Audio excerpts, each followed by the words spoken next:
Given all that has happened since, it is easy to forget that 4 days after the UK voted to leave the European Union, England's football team provided a brief taster of how that might feel by crashing out of Euro 2016. Losing to Iceland, a nation, as Gary Lineker observed, with more volcanoes than professional footballers, seemed, metaphorically and emotionally, to presage the kind of brutally hard Brexit at which even Jacob Rees-Mogg might blanch. As the pound collapsed on world markets, the much-hyped stock of Joe Hart and Wayne Rooney nosedived irreversibly. In the short term, England not only needed a new prime minister, but also a new football manager. Both David Cameron and Roy Hodgson departed the scene of humiliation, refusing to answer questions about grievous tactical blunders, Harry Kane taking corners, Will Straw masterminding the Remain campaign, and with hardly a backward glance. Donald Tusk, president of the European Council, with an immediate sense of the wider parallels, tweeted on the night of the football defeat, England 1-2 Iceland. Winter starts here. Ever since England deigned to join in with international tournaments in 1950, previously it had judged itself too exceptional to bother. There has been a temptation among headline writers and the wider population to link the fortunes of the national team with the political and cultural moment. All nations do this, but no nation does it with more self-involved hubris than England. Eric Hobsbawm, the great intuitive pattern maker of history, noted the phenomenon in his 1992 book Nations and Nationalism. What has made football so uniquely effective a medium for inculcating national feelings, at all events for males, is that the imagined community of millions seems more real as a team of 11 named people. I am not old enough to remember the triumph of again, of course, still solemnly reel off those 11 names: Banks, Cohen, Wilson, more like a sporting lullaby or last post. To men of my dad's generation and older, who had lived through world wars, no doubt the 1966 victory felt for a while like a nostalgic return to the old order of things. For a decade after 1945, the national team, like everyone else, had lived off short rations, as England discovered it was no longer quite the power in the world it had emerged from the war believing itself to be. Defeat to the USA in the 1950 World Cup, with a team containing Billy Wright and Tom Finney, could be explained as an aberration: the Brazilian altitude, the goalkeeper, the referee, the jet lag. But the infamous 6-3 humbling meted out by Ferenc Puskas's Hungary at Wembley, the Empire Stadium, in 1953 had been much harder to dismiss. English football has gradually deteriorated, finally fallen off its pedestal, and now keeps rolling downward. Gary Lineker, Swedish journalist. On that occasion, England were still recognizably playing the game as they had invented it back in the 1870s, suspicious of professionalism, based on individual talent and guts, and tacitly expecting the rest of the world to show some gratitude by playing that same game too. The Hungarians were playing something different. It took a Swedish journalist, Gary Lineker, to observe the unpalatable truth: English football has gradually deteriorated, finally fallen off its pedestal, and now keeps rolling downwards. The sorriest feature in the drama is that the English, with very few exceptions, cannot get themselves to recognize what has happened.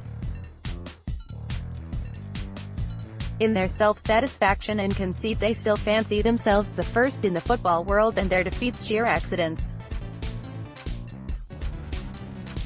The fact is that English soccer has an enormous amount to learn from the rest of the world, about training, tactics, organization and strategy. England must find her traditional spirit, the newspapers are writing now.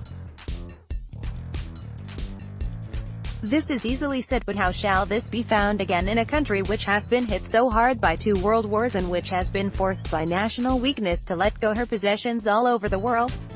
The same tiredness is to be found in English soccer. This perfectly understandable lack of strength, however, is mated with a haughtiness which to an outsider appears unpleasant, even frightening. Those words would ring true at almost every World Cup campaign that followed, bar 1966. You might also begin to make The case that they captured something of a wider national delusion, the misplaced confidence of a former imperial power refusing to accept that the world was no longer enthralled to its industry or its invention, and had moved on. The home World Cup, the introverted mastery of Sir Alf Ramsey, the grit and grace of Moore and Charlton, masked some of those traits, just as "You've never had it so good" prefaced years of underinvestment in innovation and relative economic decline. In retrospect, 1966 represented not a new dawn but the last knockings of a global superiority that, 50 years on and in the face of all evidence, die-hard Brexiters still fantasize as our up and at 'em birthright. England must find her traditional spirit. Spare us. Prime Minister Harold Wilson meets Bobby Moore and members of the England team at a reception for the World Cup winning squad in July 1966. Photograph. Alamy, an urban myth has grown up to suggest that Harold Wilson won the 1966 general election on the back of Geoff Hurst's hat-trick. In fact, the election took place at the end of March and the World Cup final 3 months later. Wilson no doubt milked the feel-good victory though, as politicians have always done, evidence of making Britain great again. That link between football and the national mood came back to haunt the Labour Prime Minister 4 years later, however, with England's World Cup debacle at the hands of West Germany, losing 3-2, having led 2-0 with 20 minutes left. I remember watching that one, nearly 5 years old, sobbing. 4 days later, Wilson also snatched defeat from the jaws of victory, a 7.5% Labour lead in the polls translating to a majority for Edward Heath's Tories, in the general election of 1970. Wilson denied cause and effect. Governance of a country has nothing to do with a study of its football fixtures, he asserted, but others in his cabinet were not so persuaded. Denis Healey later revealed that, in a strategy meeting at Chequers when the election was called, that Harold asked us to consider whether the government would suffer if the England footballers were defeated on the eve of polling day. Wilson's Minister of Sport, Dennis Howell, was in no doubt that the failings of England's stand-in goalkeeper, who had a second half to match that of Liverpool's Loris Karius in Kiev last weekend, was responsible for the shift in public sentiment. The moment goalkeeper Bonetti made his third and final hash of it on the Sunday, everything simultaneously began to go wrong for Labour for the following Thursday, Howell recalled.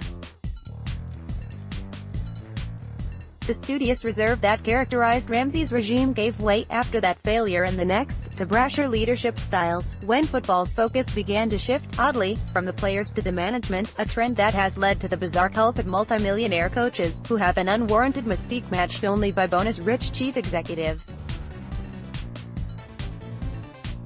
Revie set this pattern by doing the unthinkable in 1977 and giving up the England manager's job to take up a petrodollar post in Dubai.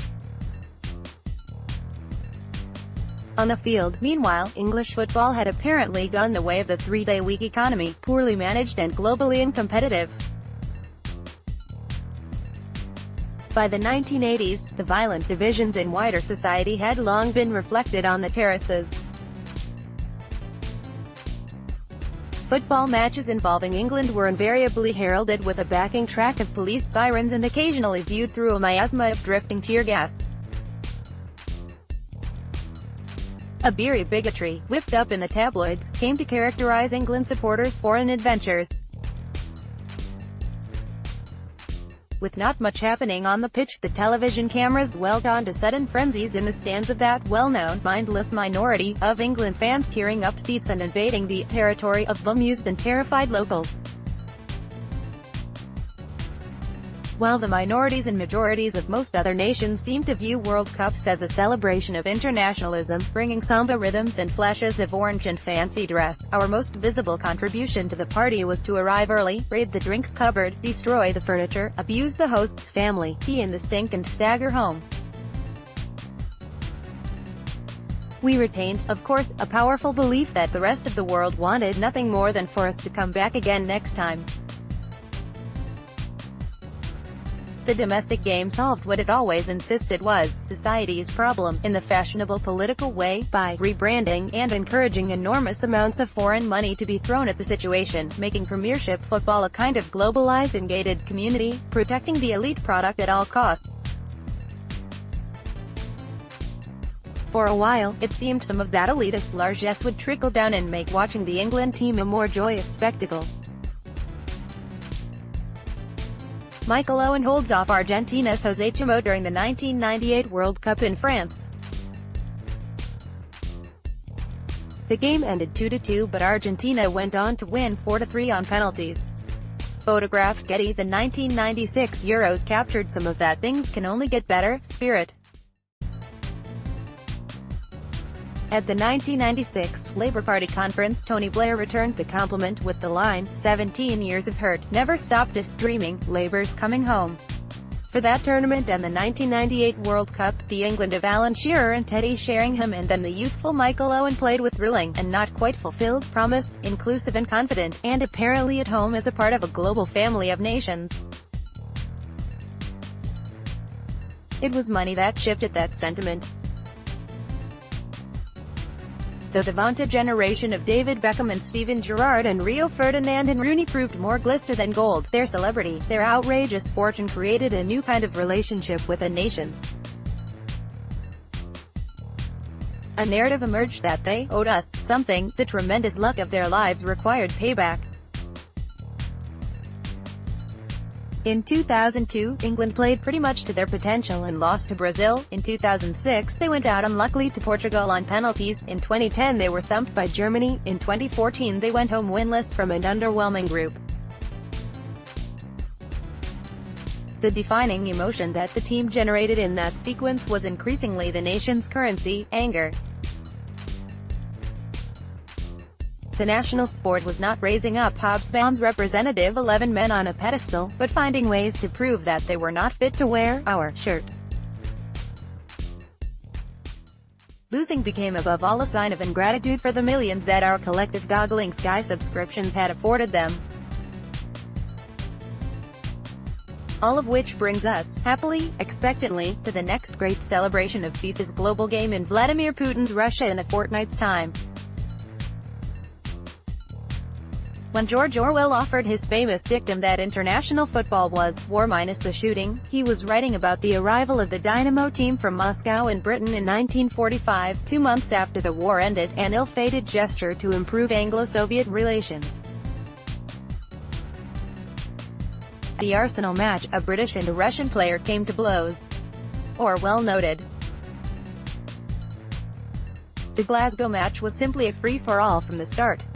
Even so, he suggested, the most significant thing was not the behavior of the players but the attitude of the spectators. There cannot be much doubt that the whole thing is bound up with the rise of nationalism, that is, with the lunatic modern habit of identifying oneself with large power units and seeing everything in terms of competitive prestige. In many parts of the world, not least this one, those populist forces are on the march again. England games have become in some quarters tests of patriotism, poppy-wearing occasions, opportunity for invective against tattoos and lack of respect for the flag, the anthem, the badge. As ever, England expects. But what might we hope for from Gareth Southgate's moderately gifted squad? In today's climate, a few goals, 1 or 2 happy memories, and no wider metaphorical significance would do just fine.